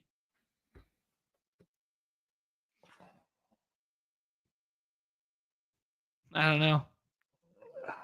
Anthony Davis? I don't know. Yeah. Body type wise.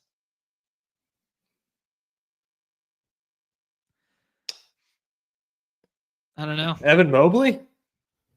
Evan Mobley? Yeah. I'll take Wemby to guard Wemby. That's good. Great answer.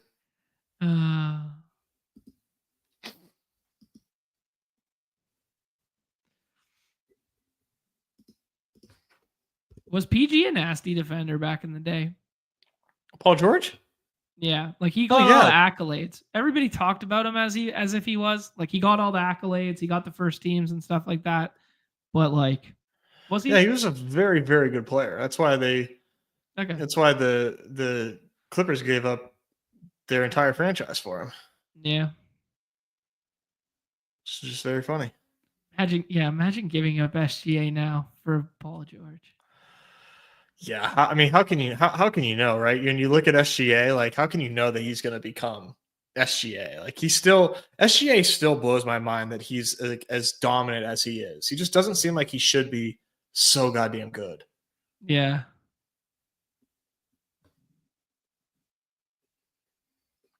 Wow, Jokic fell to 6. Wow. Melo going over him. That line looks a little scary. Heat -2. It does. Maybe the ETR guys dropped some alpha on Joker's health on their show. They always seem to know, don't they?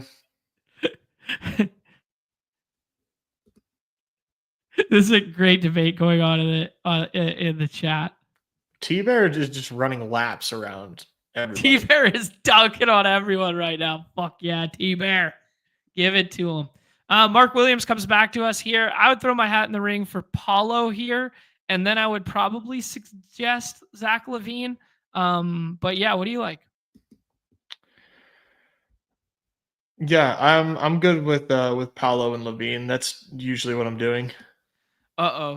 Is it rare to get Mark Williams here then?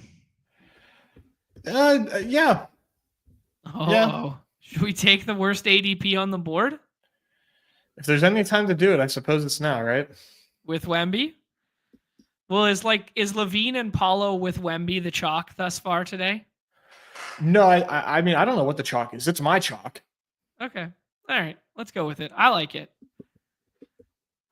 Levine had 2 points in the first half last time out, and then still found his way to getting like 20 something and putting up 35 fantasy points. Yeah, right. It was just a bad first half. Like, you should have smashed. It's very upsetting.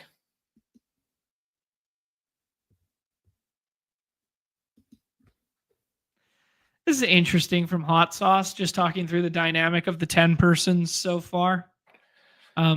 This is also another reason I was really happy Underdog did away with the $50 price point, because I do think $50 price point for a qualifier and you're just RNGing a 1 in 10 opportunity to have a top 5 draft slot or a top 1 draft slot there is a tough pill for people to stomach. Yeah, macro level question. We don't do over unders around here, but higher, lower, top 2 score required for tonight. Dawg Bowl 3 was 308. Dawg Bowl 2 was 283. Dawg Bowl 1 was 284. I would say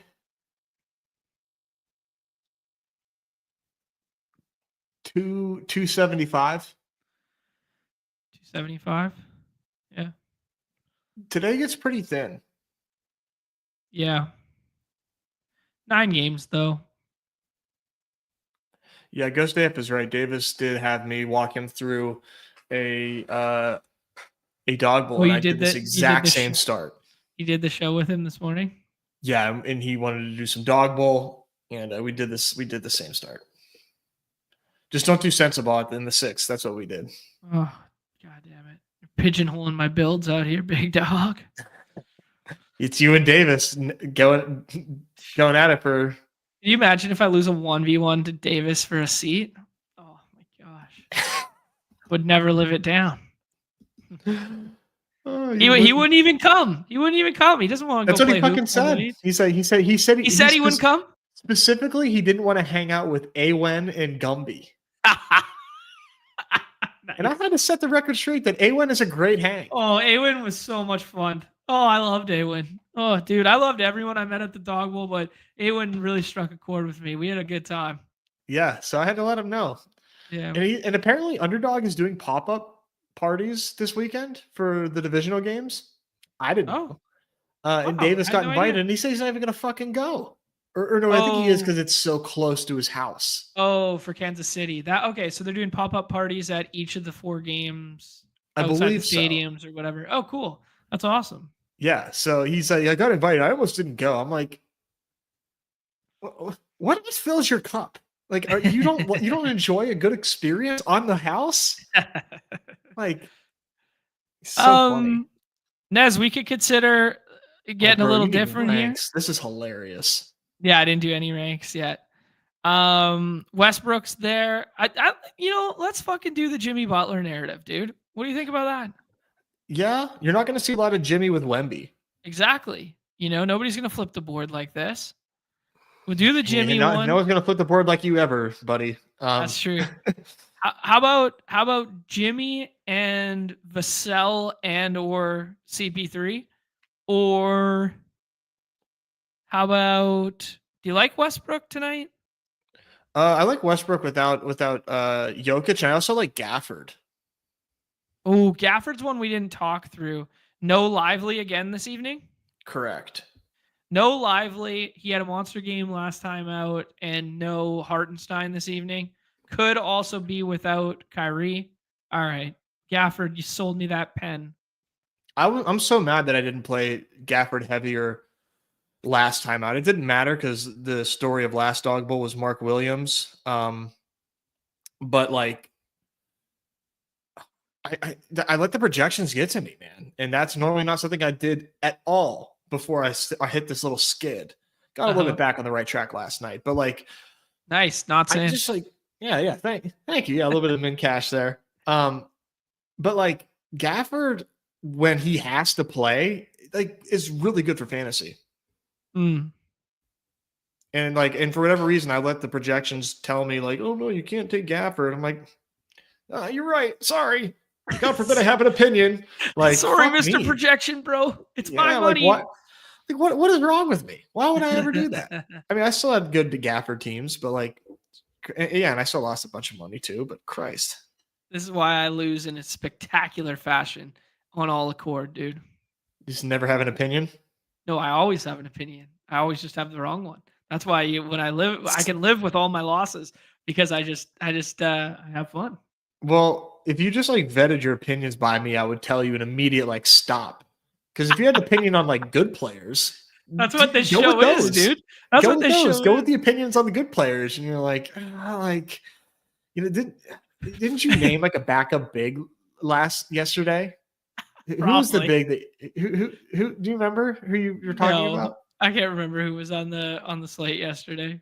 Oh God. I was talking about Jarris Walker would have started if Hallie was out though. But I wouldn't have played him. But yeah. I was talking about that one. Yeah.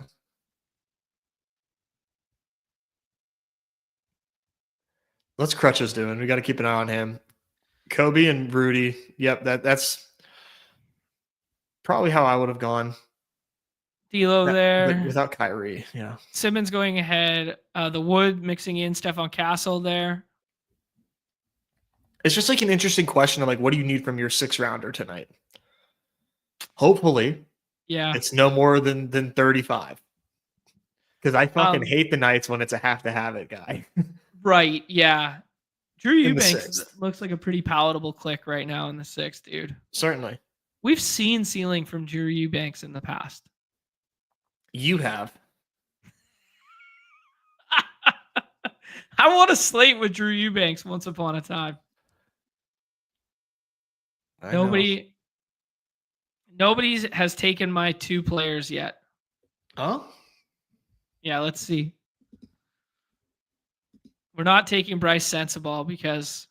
Yeah, no, then this is a straight dupe with Davis. Yeah. I mean, it's not. We didn't take Jimmy, but...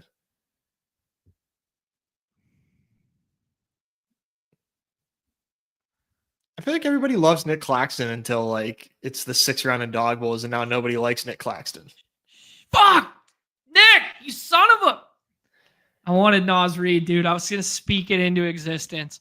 Claxton and Reid were my 2 guys that I was sweating. I think Claxton's fine. I agree, man. I don't know. I mean, I think Darren Sharp can play a little bit. And yeah, I don't know why they keep limiting Claxton minutes so heavily. Who else would be good here? Like, see, there's not a lot. Like, I guess you could talk yourself into like Santi Aldama, but like they're so healthy on the Grizzlies that I don't love it. What about 33 minutes of Jaden McDaniels? Jaden Daniels. Yeah. With no Dante? Clobbered nerd. Any love for Jonathan Isaac? Yeah, we talked about that one for a hot minute there. I'm like, I don't mind Jonathan. Jonathan Isaac, he's a ceiling guy. I wouldn't put him with Paulo on this team. Yeah. All right, first Dawg Bowl of the day for me. I'm going to be sure to get at least 20 of these bad boys in. Victor Wembanyama, Paulo Banchero, Zach LaVine, Jimmy Buckets. He's waking up Trey Palmer this morning. Daniel Gafford, and then Nick Claxton with the last pick there. Yeah, that Naz Reid is sneaky. Naz Reid in the garden, the ceiling. It might be Naz Reid night. Naz Reid in the garden. In the garden. I don't know what accent that was, but Cam Johnson is a very palatable Q tag as well. Because did he go undrafted? Yeah. Dude, Cam Johnson should be getting drafted. So you take Cam Johnson, because if he starts, he plays like Cam Johnson, if he starts, is a better pick than D'Lo right now. Yeah. Right. I think that's fair. And then if he doesn't go this evening, you just swap to like Keon Johnson because they're like, Keon Johnson loses handling with Ben Simmons out there, but like that one looks like a pretty straightforward one to me. What up, Andy? Andy hasn't dropped through in a Welcome, man. I'm enjoying Andy's site quite a bit. Let me have a cap. Yeah, I know better. Oh yeah, IKB. Dabble a little bit on there, a little bit. Yeah, if you guys are not familiar, if you're the uninitiated, go check that out. Fun stuff. Nez, let's do one last one here. Cool. Let's rip a DBQ4. Kind of sounds like barbecue. This is true. Okay, I got to hit on this. Jeremy's right. Both D'Lo and Cam haven't played more than 24 minutes since coming back. And prior to last game, right before tip, we did get, or 2 games ago, we did get a nugget from them that said they'd both be on a minutes limit, soft cap, blah, blah, blah. So that we do have to keep that out there. Yeah, but that's, the things with minutes limits is they're generally temporary. It's not necessarily Right. we got to get, Tyrese Martin out there, got to get his minutes. Can't keep him on the bench long. Yeah. So I wouldn't be read into that too much. Yeah. I mean, he has such a strong role on Brooklyn. It's a shame we had these injuries, man, because Brooklyn was so close to just being just like a fantasy cheat code. They still kind of are. Mm-hmm. They're a hilarious team. I agree with you. They are a hilarious team. I have no idea what they're doing at any point in time. They're tanking so hard. That's what they're doing. This is good for the people here, Nez. We got a friends and family again here. Vin Deep's in here, Lackey again, Nick's in here, Noah's in here. Top fantasy players I know is always hanging out. Amari was in the chat there. So tons of stuff going on here, but this is the polar end of the spectrum. So you're going to see 2 completely different builds from us right now. This is one from the Wemby hole and now one from the 10 hole. Yeah, this is really tough, dude. This 10 spot is tough. I am a proponent of, you're gonna love this, John. I'm a proponent of flipping the board at the 1-2 turn. Okay, I'm listening. What do you like? A little bit of Zion at the 1-2 turn. Zion and Ja. Love it. That's nasty. Go Ja first, of course. You got to get that priority swap because you can get the swap equity. Because you could still win. I do that so much. I honestly find myself looking for a Q tag when I'm first pick at the turn. Oh man. I'm concerned about how much Jokic I could have and do have. So Ricky was in here making fun of me because I took Ball in front of Jokic. Listen, dude, I don't want 50%. I mean, I kind of do. I'm too scared to draft 50% Nikola Jokic today. Okay? 50% of the best to ever live. It is a lot of bag to be on one dude. It is a lot of bag to be on a 50-50 decision, dude. I agree with it. But what do we even know what the fuck is wrong with the elbow? Is it just elbow? Yeah, I don't know. It was just elbow. Just elbow. Something. Yeah, just elbow. They're just pointing it out. Yeah. Okay. That's all he said to the trainers. Elbow. LeBron goes there. I think the chalk right now would be Edwards plus Brunson or Brunson plus J-Dub. Yeah, don't do any of that. Something like that. Let's flip the board here. Let's do it. Good. Yeah, there you go. Nice. Ja plays. Ja goes nuke in pace up. Zion plays. Now, the concern about doing this at the 110 here is that you kind of have to stay in line with ADP with the rest of it to make sure you don't double reach again and you're fighting against a team, because this combo from last night could easily exist with Joker, Zion, Ja. Correct. So if I know that I'm willingly taking on this variance to fight the Joker teams like this, I kind of have to stay in line with the next 2 picks because I don't want to overlap the combos again. Yeah, I think from this point on, it's just the best plays. We don't need to continue to reach and reach and reach. Mm-hmm. Yeah, here you go. Emwald's I got Wemby, Zion, and Ja. I bet you do. I just nailed that. This is how the games work. I understand that. So I also, so do I, but yeah. I don't know. There could be, what the difference maker is we're talking about if Wemby puts 60 and it's going around. It's going around because right now. Yeah. But I guess the 1v1 that you're making is, or the 2v2 is like, Wemby plus somebody's third rounder versus like our third rounder. Mm-hmm. And we just have to outscore the, fucking basic fantasy shit, bro. We got to score more points than the Wemby drafter. We got to score more points, baby. I have seen this a couple times. On to the next draft. Oh, that's funny. I have seen this going around a couple times here. Yeah, NBA should adopt hockey terminology just in general. Ryan's just out here just buttering your bread. He knows what you want to hear. Here we go. It worked. It fucking worked.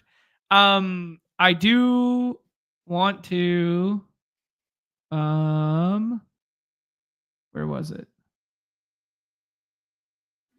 Shoot. I lost it now. People have been coming in here and asking about where's the $5 contest. I didn't realize this because, why we were late and why I was busy all morning and stuff like that. I imagine it's because the NFL contest locks on Saturday instead of locking on Sunday. So I imagine they need the liquidity on the platform to go to Dawg Bowl and to NFL. And there wasn't enough to just introduce another 20,000 entry, whatever. And I think they probably, if they had done it, it would have been like a 5K up top or like a 6K up top. And they just said, well, that's not worth it. Funnel people to the Dawg Bowl instead, kind of thing, because, one contest is better than two overlaying kind of deal. Yeah, I think it's fairly straightforward.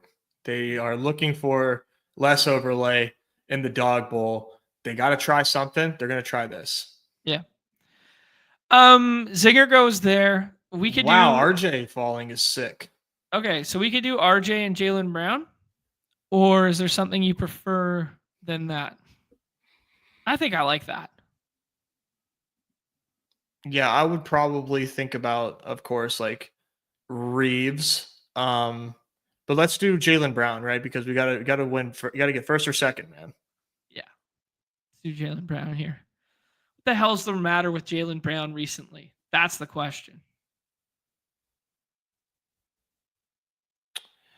I mean, he needs to have takeover games.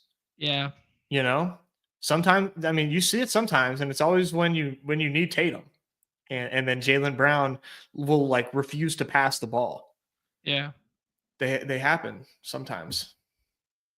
Yeah, here's a good one from Jeremy. That Jaylen Brown coincides with Zinger being back. Like Zinger's put up some 50 burgers in a big way, and they kind of just get projected beside each other all the time. Yeah, they're just a little too deep. It's like the Celtics or the Cavs problem. Imagine Cam at 5 and Keon at 6. The Johnson and Johnson combo wins it. Fuck yeah. Easy. This is pretty good. Jaws Ion start. What is this? Feb 21 hot top shot? That's a good callback. Well done, sir. Yeah, he is eating his usage. This is good. Yeah, maybe we should be a bit lower on auxiliary celts right now. Well, of course. But well, I mean, I guess we are because Jaylen Brown's going in the 4th round of a Dawg Bowl. Mm-hmm. Yeah. Okay. All right. Daniel Gafford going there on the right-hand side of the board. We got him on the left-hand side last time. Yeah, dude, I like Gafford. Who's going to do the ball while they're playing some G-Lo in the background? That is all vibes. That is all the vibes from T-Cage. Dude, I already can't do it on stream. Dude, I already swerved on the corner. And took a jaw and Zion. I'm swerving on the corners, but that is a swerve. We're not flipping boards. We're swerving corners. Yeah. Ricky asking if Dawg Bowl is an MLB thing. Dare to dream, my friend. Dare to dream. I would love it. That would be so cool. Yeah. But for now, basketball is my favorite sport. And I like the way they dribble up and down the court. Giddy. I mean, there is D'Lo. Wow, D'Lo at 42. I mean, there is kind of just like this. Andy said in the chat that like time is a flat circle, and he's backdrafting NBA kind of thing. Yeah, time is a flat circle.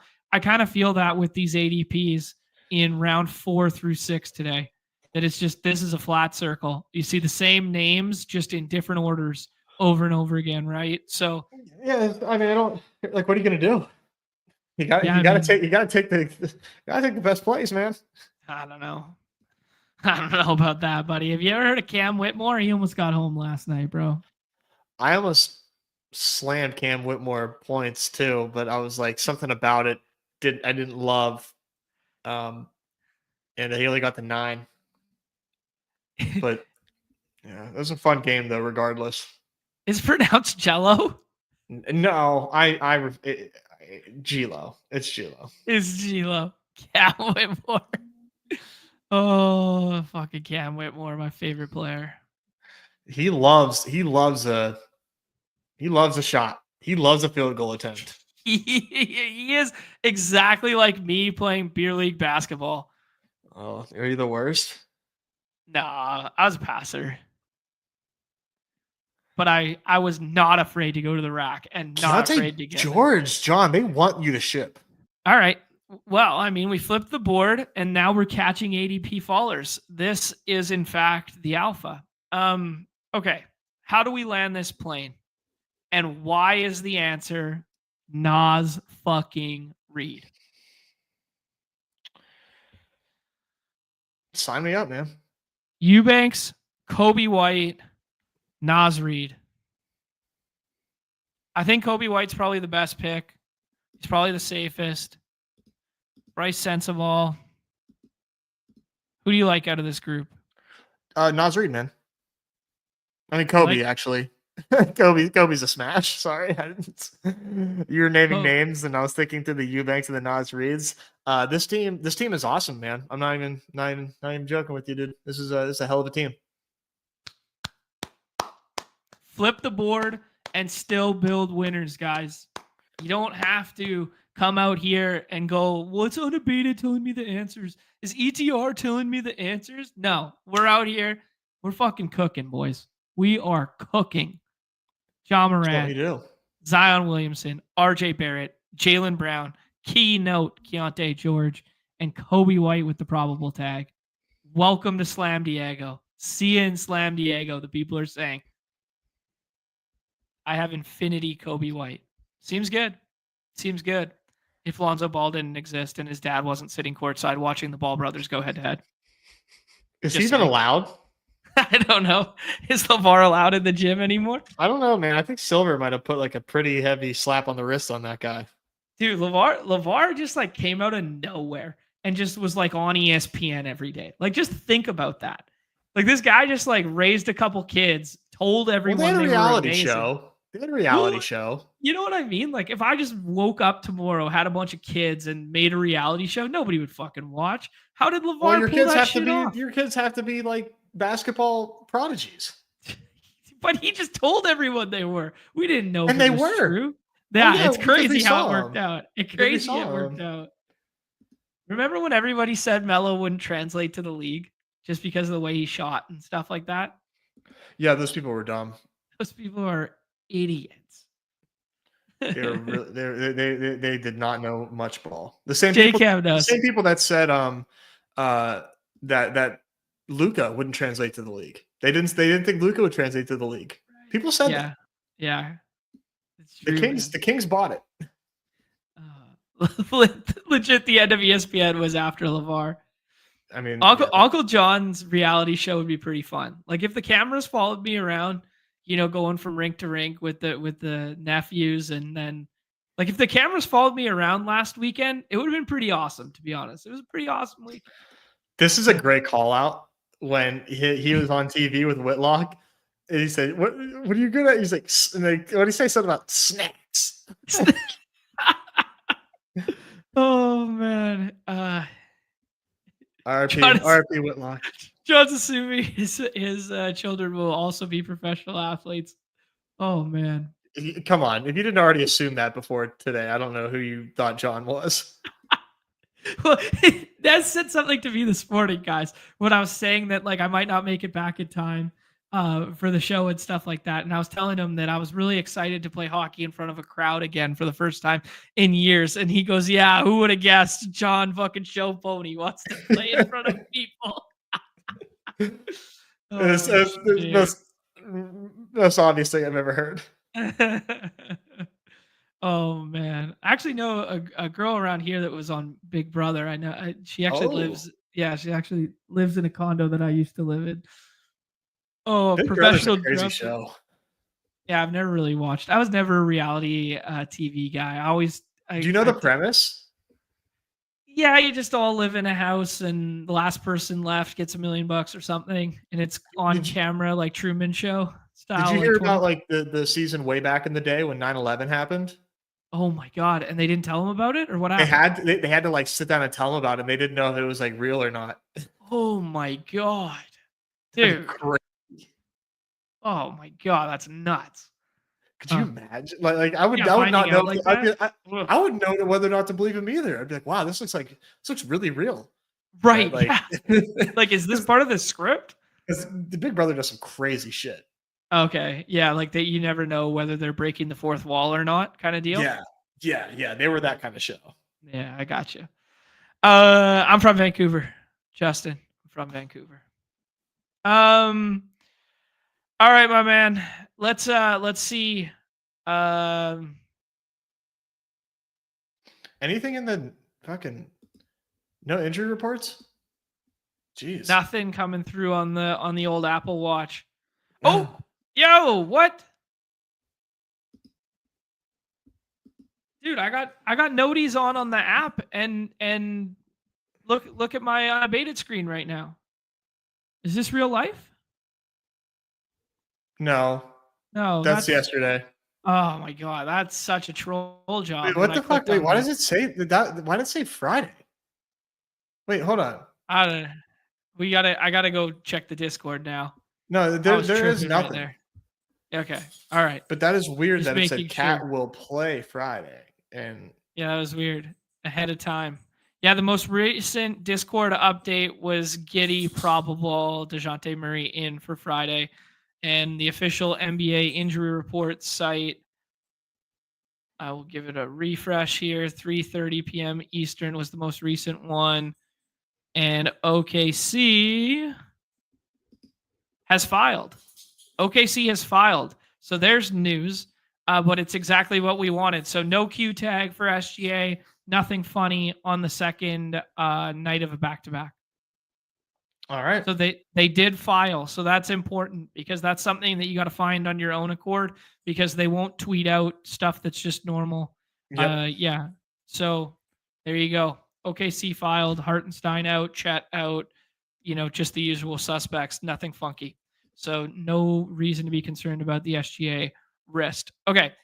Now that I'm on unabated here, the projections are not out, but we can use the market-based ones to take a look at the DFS stuff here for 2 seconds here and see if there's anything pick'em lobby related that you want to take a little peek at here, Nez. Oops. All right, let's take a look.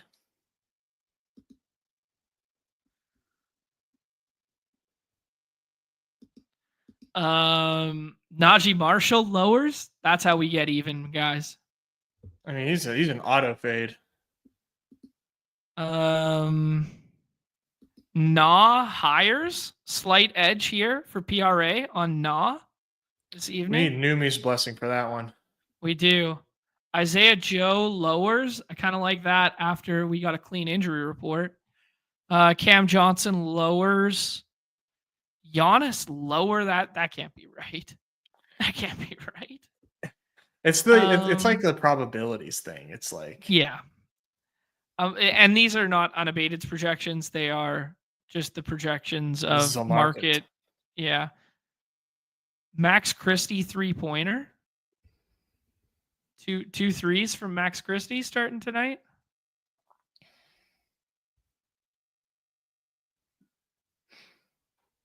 Let's do Colin Sexton. Okay. You're in on the Sexton train this evening? Yeah, I'm just fantasy points. Just load it up. All right. Colin Sexton fantasy points. What about a cheeky Nas Reed? That's just from the cuff. That's from the heart. Nas Reed strikes me as a PRA guy, right? You just want to capture everything from Nas Reed. I think so. Yeah. Or if there's fantasy points. No fantasy points for Naz Reid, but a 20.5 on the PRA. Load that up.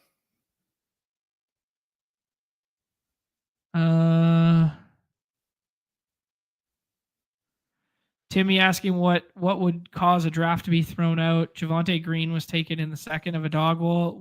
Yeah, that would get it tossed. It should. Yeah. Yeah. Apologies, guys. I tripped everybody out on that injury report. I'm sorry.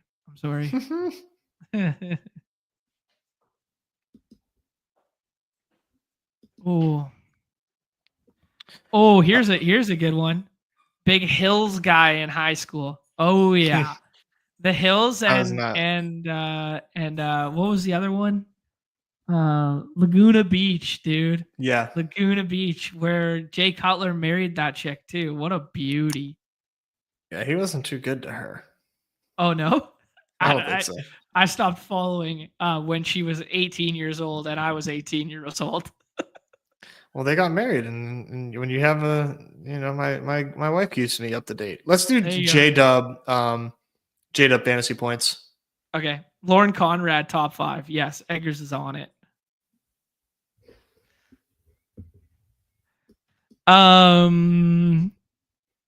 Jalen without a Y. J-Dubski. J-Dub fantasy points 39.25. That's a nice 6xer there, Nez. Let's do this as a 6xer. All right. Okay. I like it. I like what we've chefed up here. This one is the Nez and John stamp of approval, not necessarily the unabated stamp of approval, just for the record. And then let's do. I love what Dick's suggesting here. Emwell, gotta go job interview. Best of luck, my friend. Get it. Some of you guys should follow his footsteps. Couldn't be me. Nathaniel, I'm liking what our guy Nick is putting up in here. He's liking this double Levine. I hear him loud and clear. I like this. Let's get back to it. Zach LaVine ruining Lonzo Ball night. DeJounte Murray. 10x for that. And then the DeJounte Murray triple is 16 or 15. I mean, you can't pair those. You're just bleeding EV. But those are just in general. What you can do is do 1 and 1. Yeah. If you want to find your way to, you could slide up DeJounte PRA if you just want to get 2 long shots to 39.5, and that's a clean 90x. That's how you do it. Then let's run it the same way the other way. Okay. So 25 gets you 22. Okay. I'm sharing that one in the chat. So you slide a little double slide on DeJounte, similar thesis. We'll do that. And now let's run it DeJounte on one side, and then you might be able to get it as just PRA on the other side because this is 15.5. Yeah, just a 1x for Levine gets you 46. So what that tells me is we need a 2x on Levine. The 2x play. You know what I'm saying? Yeah. If we go 1 up on the PRA, 39.5, we get to 68%. 68x. Okay. That sounds awesome. Sign me up. This is fun. Okay. Oh, shoot. I got to... Whoops. Thank God you can go into the pick'em lobby and say, sorry, that was an accident. Put $55 on that one. That's not what I wanted. Ooh. Yeah, guys, keep your ear I don't got it like that right now. Ant-Man is saying that they loving these deposit matches. Yeah. Keep claiming them. If you can take advantage of those, absolutely do it. That is free money. It's free money to play on the site.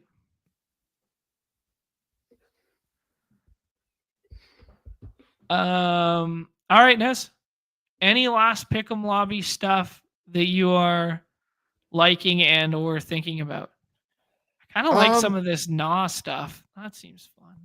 I don't have a read on guys like nah. Yeah. I know what you mean. But the No, market, I just like J-Dub fantasy points, man. I think that is that's like my favorite right okay. now. Doing anything with J-Dub fantasy points, I think is a great idea. Okay. Dude, it's kind of nuts. What do you think Jimmy Butler's pick him in the lobby is right now for points? It's low. I know that much. Dude, kind of nuts. 14 and a half. 22 and a half on the PRA. Man, if you think Jimmy Butler does not deserve his ADP, if that is, I mean, I know everybody's just chasing ceiling and everyone's chasing. I just realized my underdog sign hasn't even been on for 2 hours. Great work, John. You know what I'm saying though? Like if everybody thinks this, like let's juxtapose that to like Ben Simmons who goes after him. Ooh, 19 and a half. What about Russell? He's not even listed right now. They're shook. It's too tough. They need to figure out if he's starting or not. Yeah. They're shook right now on that. Interesting. All right. Cool. Any last ones to share? Nothing that's like really sticking out to me right now. I feel like today is like I don't feel a lot of wiggle room today. You know, I feel very confined in what I can play today, draft wise and in the pick'em lobby. I feel like these pick'ems are generally pretty tight and sharp, other than J-Dub. We love J-Dub. Yeah, I like the J-Dub stuff. Guys, we scrolled the F down and we built a team that's competing against Wemby without Wemby in its build. That's how it's done around here. Let's have a little fun. Nez, good stuff, dude. If you guys didn't see Davis's stream with Nez earlier, I'm sure it's located somewhere around here, whatever. Go check that one out. Nez, is there going to be a no strip Nez this evening? Yeah, we'll go no strip for sure. Hopefully we have some live sweating to happen. That would be awesome. Otherwise, I'm kind of leaning Dinger tonight. Buddy, I'm too busy. Come on, not when I'm not around. I'll watch it tomorrow morning. That sounds awesome to me, dude. A little sweat along with Nez there behind the paywall. For the uninitiated who are not familiar with what No Strip Nez stream is, it's a draft and hang on Friday nights where just vibes and stuff like that for the community members behind the paywall. If you guys choose to be a member, in the description below, $5 a month there. Good luck to everybody in the Dawg Bowl streets this evening. Really hope to meet some of you down in Slam Diego, as we are calling it there. If you guys didn't see, we moved off and on the clock. Obviously not in this time slot this week, but it's linked below somewhere over here or whatever. And we talked through all of the divisional round NFL slate and built some pick'ems alongside our guy Pete Overset there. AP can't wait for Dinger. Timmy Cars can't wait for Dinger. All right. There you Dinger go. Jet wants Dinger. Book it. I love it. Ant-Man's in for Dinger, but he needs a badge. You need a badge, dude. Get your dough strip ready. You need a badge. Where's your badge, Ant-Man? Get that thing back, and then you can come hang out this evening. Guys, we walked through the beautiful interface that is Unabated. We used some of their suggestions for the pick'em based stuff there. If you guys are not familiar with Unabated, use promo code BADGE at sign up. That'll get you 20% off, or the link below there. Some projections are coming out at 23 minutes from now there, and then they get updated so effing fast. Also gives you access to the Discord there, where they send you the push notifications for any ins, outs, anything basketball related there. And then they got behind the paywall shows as well there, where Fan hops on and talks through the slate a little bit on Monday, Wednesday, and Friday. I guilt tripped him. I guilt tripped Ant-Man into signing back up for the no strip Nez. Wow. Much You're love, unbelievable. bro. Much love. All right. On behalf of myself, John, and Nez, best of luck to everybody in the Dawg Bowl streets this evening. Come back to hang out with Nez as you watch him win a seat live on No Strip Nez this evening. Everybody's favorite time on the show, the end. Peace. If you're not playing on Underdog Fantasy, what are you doing with your life? Black and Yellow Dog app. Platform of the people.